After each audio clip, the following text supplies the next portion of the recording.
Kerjasama yang dilakukan PT Pertamina Persero dengan sejumlah perusahaan multinasional yang dilakukan di Nusa Dua Bali pada Senin 29 Agustus lalu dimulai dengan penandatanganan Memorandum of Understanding. Penandatanganan MOU kerjasama ini dihadiri langsung oleh Menteri Energi Sumber Daya Mineral Arifin Tasrif dan Direktur Utama Pertamina Nike Widiawati. Tercatat ada 4 kerjasama yang dilangsungkan oleh Pertamina. Pertama, kerjasama dengan Japan Oil, Gas and Metals National Corporation untuk injeksi CO2 Enhanced Oil Recovery di lapangan Jatibarang, Jawa Barat. Kedua, kerjasama pengembangan green hydrogen bersama Pandora. Selain itu, kerjasama ini juga dilakukan untuk pengembangan pembangkit listrik tenaga bayu atau PLTB. Ketiga, kerjasama dengan PT Astra Agro Lestari Tbk untuk pemanfaatan limbah menjadi bioenergi. Langkah konversi ini diharapkan bisa mengurangi emisi karbon serta meningkatkan bauran energi. Keempat, kerjasama dengan PT Jababeka Infrastruktur untuk pengembangan Green Cluster.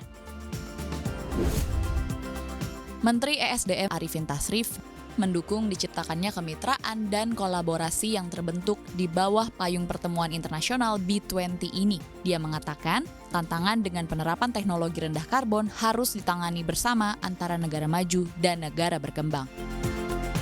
Ya, windmill untuk power generator, ya power generation. Nah, ini juga nanti akan diarahkan untuk menghasilkan green hydrogen. Ya. Tentu saja, ya, karena teknologi ini kan semuanya memulainya dengan yang kecil dulu, ya. Kemudian nanti bagaimana di scale up jadi yang menjadi full economic scale sampai yang menjadi commercial. Direktur Utama Pertamina Nike Widiawati menjelaskan kerjasama ini dilandaskan akan tingginya permintaan energi terbarukan dan bahan bakar rendah karbon yang diperkirakan akan meningkat untuk memerangi peningkatan emisi gas rumah kaca dari bahan bakar fosil. Untuk jangka panjang, perusahaan telah mengalokasikan investasi mencapai 14% dari total belanja modal perusahaan untuk sektor energi baru terbarukan.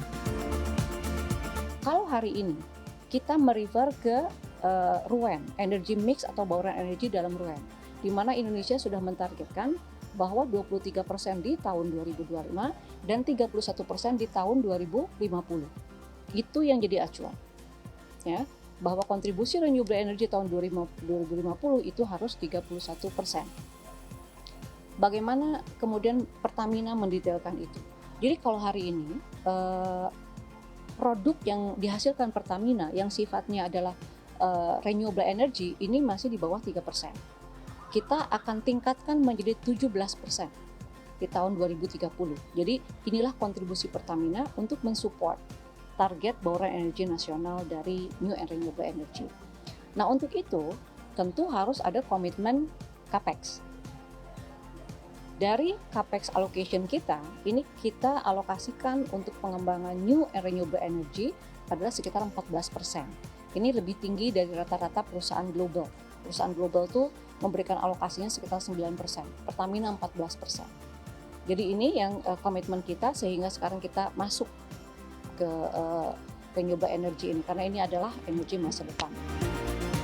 Selain penandatanganan sejumlah kesepakatan, kolaborasi yang terbentuk di bawah payung B20 antara Pertamina dengan negara-negara mitra anggota G20 dalam pengembangan bersama beberapa teknologi rendah karbon akan memainkan peran kunci dalam transisi energi, diantaranya termasuk PV solar panel untuk klaster industri hijau, pemanfaatan limbah kelapa sawit untuk bioenergi, dan pemanfaatan penyimpanan penangkapan karbon. Dari Nusa Dua Bali, Tim Liputan CNBC Indonesia.